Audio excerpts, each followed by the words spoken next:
And we're back, folks. Thanks so much for joining me. Mike Randle here, Chief Content Officer at FTN. Follow me on X at Randle Rant. We are back with the College Basketball Betting Show, and I hope you are joining us and you are on board here as a subscriber. You can join us across all three sites, fantasy, daily, bets, using the promo code GRAVY this week. You get 40% off, and we have so many great things. The optimizers for DFS and daily for the Thanksgiving slate. We have so many things going on here. Can't wait to get started. If you were here yesterday, you understand that I am on the journey. I am on the road to 1 unit per day, where our goal is to get 1 unit per day for the 119 days now leading up to March 19th. And we started off in fine fashion yesterday, going 4-1, getting 1.38 units. So we were up on the first day. And remember, the key is this: we're going to be up, we're going to be down, we're going to have good reads and bad reads. The goal is to have that progress and to make our goals reasonable. It was a great day for the show yesterday. I think we're 12, 4, and 2 across the board. We're going to have good days and bad days, but that's our goal. We're going to pick it off 1 unit per day and get to the 100 unit. It's the race to 100 units, and we're going to do it here together. So far, we're off to a good start. We got Long Beach and Iona to start off here. The first day, we got the over in the bet tracker of 71.5, very fast-paced game. Both teams were acclimated. That was going well. Long Beach did not get the cover in the first half, so we lost that one. And now we're going to roll here with UNC Wilmington, my favorite team right now, my Florida Atlantic early on. I haven't locked it in, but my early on for next year as well. I see the comments coming in. Thank you so much for joining us.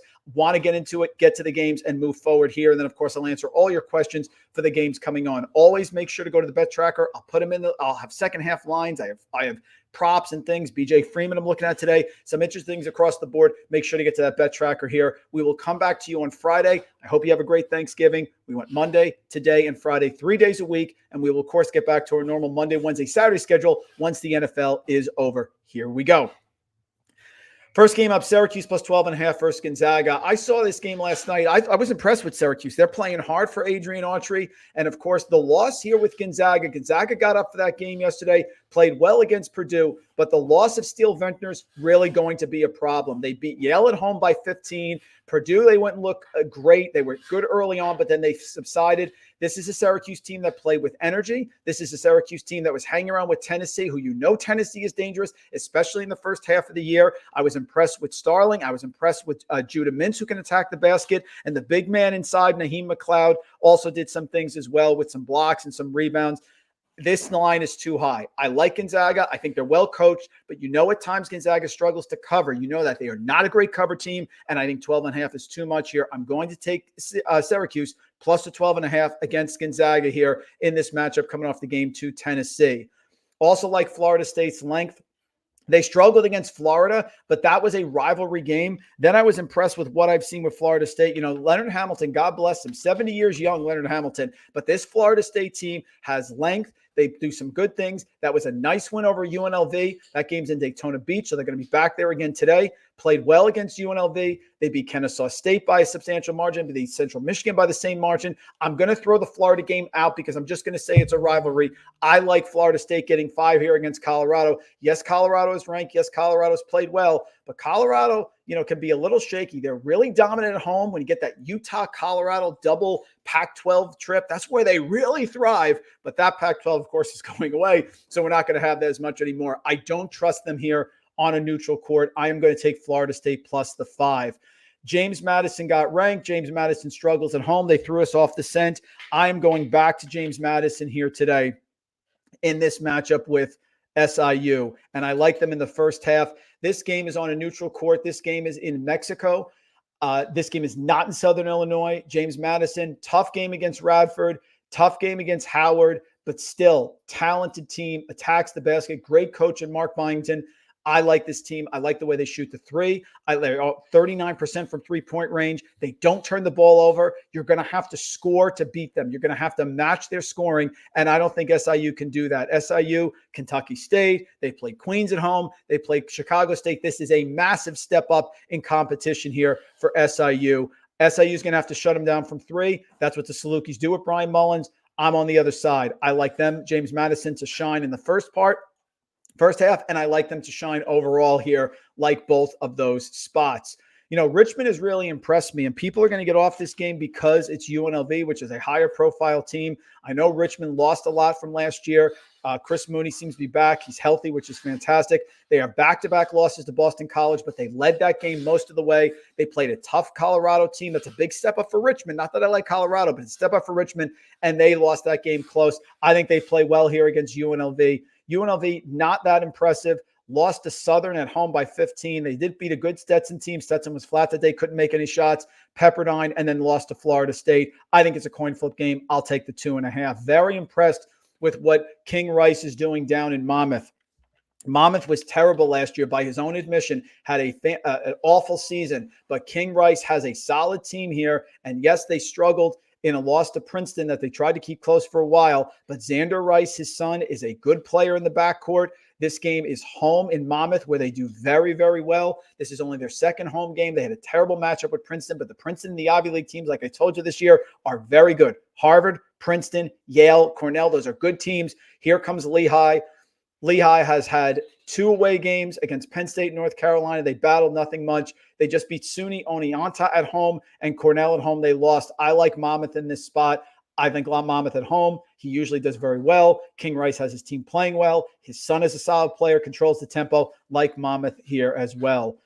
Utah State let us down. I'm going back to the well. The key with a lot of what we do is we can't get thrown off by our scent. Remember, I was fading Michigan. Michigan played well, and Michigan loses at home to Long Beach State. So we're going to go back to Utah State here. I saw Utah State that entire game that they played there against Bradley away, went to overtime and lost.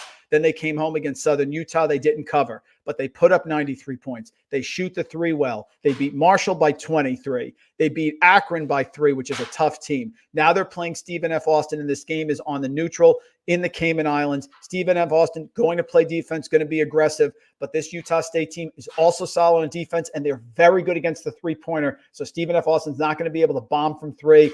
They're going to get to the free throw line. They're going to score inside, and they're great on the defensive boards, Utah State. This is a bad matchup for Stephen F. Austin. I think Utah State gets the win. Tennessee plus 3.5 versus Purdue. Tennessee looks really good, and Purdue, there's just something about Purdue. You want to say they're a top team in the country. I still don't believe in their backcourt. And if you have a big inside who can battle Zach Edey and not get in foul trouble, they can beat them. Tennessee's going to be up for this game. I'm going to take them as the underdog with 3.5. Purdue pulled away, but there's no way that game should have been close. They were losing to Gonzaga in the first half. That should not have happened. I am taking Tennessee. I'm taking them with 3.5. Rick Barnes early on is fantastic. If he can only get this magic to go in the second half of the year, they could get themselves to a Final Four. I don't understand why New Mexico State is all of a sudden getting love. I mean, they went through a disaster last year. The program was shut down. They had all the potential scandals that are going on with the players, with the bullying in the locker room and things like that. And for some reason, they continue to be favored. They were getting, that line was dropping. Opening night at Kentucky, it was like 20, dropped down to like 15, and lost by 40. I don't know why New Mexico State continues to get this support. They're still adjusting here under Jason Hooten, new coach, a lot of new players, a lot of moving parts. Congratulations, you beat Sioux Ross State and Western New Mexico, and then they beat Northern Colorado at home by 5. That's it. I don't think they covered. I think the spread was 5.5 there. Now they're playing Fresno on a neutral. No way. I am taking Fresno here. It's only 2.5 in the first half. I will take it there, and I don't mind if you go the full game. Fresno played Kent State away. That's better than anybody New Mexico State has played. I don't know why New Mexico State is getting support. It's not a veteran coach. It's not the same group of players. They ended the season early last year, yet for some reason the line was dropping at Kentucky. Made no sense to me. Fresno State minus 2.5 in the first half of that game. Marquette plus 4.5 against Kansas. Oso Ighodaro inside looks fantastic. He was all over the place. Cam Jones actually fouled out of that game against UCLA last night, and they still ended up getting the victory. Tyler Kolek was solid. They were down early. This is a good Marquette team. Kansas is wonderful. Bill Self is the best coach in college basketball, hands down. But Marquette getting 4.5 in what's going to be a fantastic matchup tonight is simply too much. I think Marquette can get to the window here and get us a victory. So again, smaller slate today. Those are the games that I like. Let's get to some of the comments here to the games that you want to hear from. Let's see. Don, you want 3 games and I'm done. Don, I'm with you. I'm with you here, Don. We've been up, down. We hit one. Then maybe this morning you missed on the one with the Iona. Let's see if we can look. Which ones are we looking at today?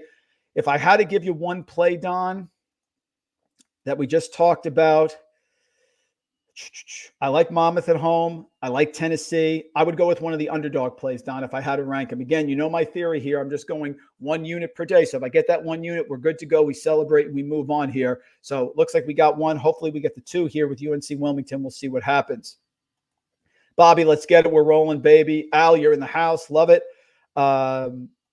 Don, again, can you take Southern Utah plus Louisiana? I like the 14 for Southern Utah. Don't have a read on that one, Don. Let me take a look at it for you. Didn't have a read on that one, so I left it off. Let's see. So Southern Utah, yeah, that game's at Louisiana Tech. It's 14.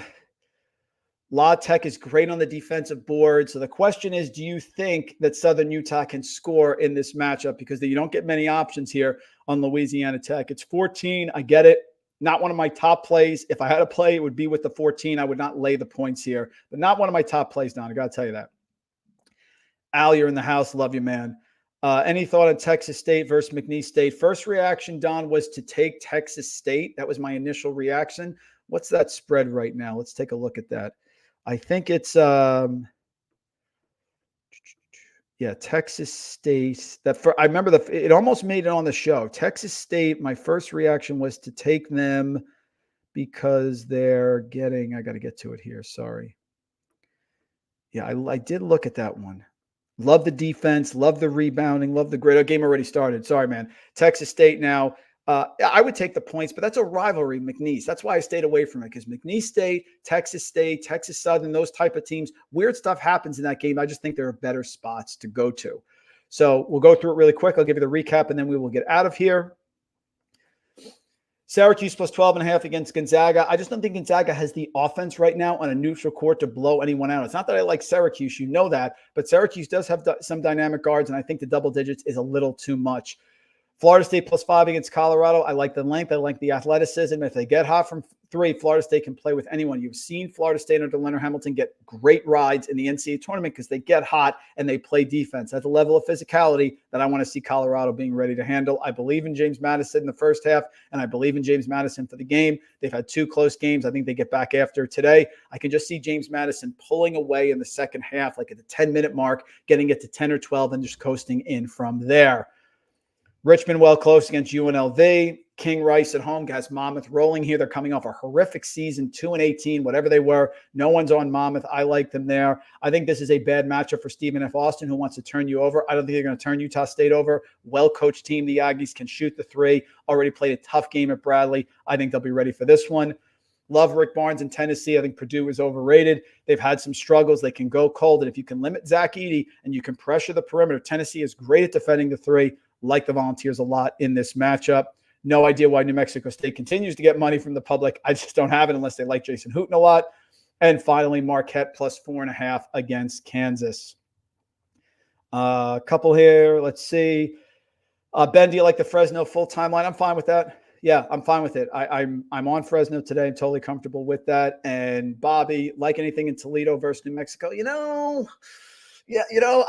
Bobby, you're really good with this stuff. I looked at this one also because I do like New Mexico and I do like their offense. And New Mexico went up to St. Mary's and won last year. This year they struggled, but they only beat UT Arlington by 2. Now it's on a neutral, which is in Nevada. And this Toledo team is tough. Toledo is 3-0. They've won away.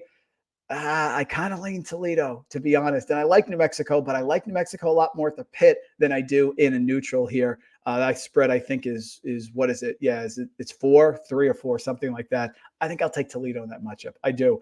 There you go, folks. Be back on Friday. Let's continue the road. Let's get the 1 unit today. Again, we're up 1.38 units coming into today. Let's see if we can get it and continue. Let's get an update here. Let's see. Before we get out of here, let's get an update.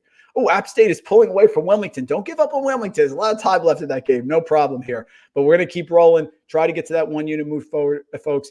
Mike Randle on X. At Randle Rand. Join us here, FTN. Promo code GRAVY. Get your 40% off, folks. As always, be back on Friday. Happy Thanksgiving. I am thankful that you keep joining me here on our road to 100 units.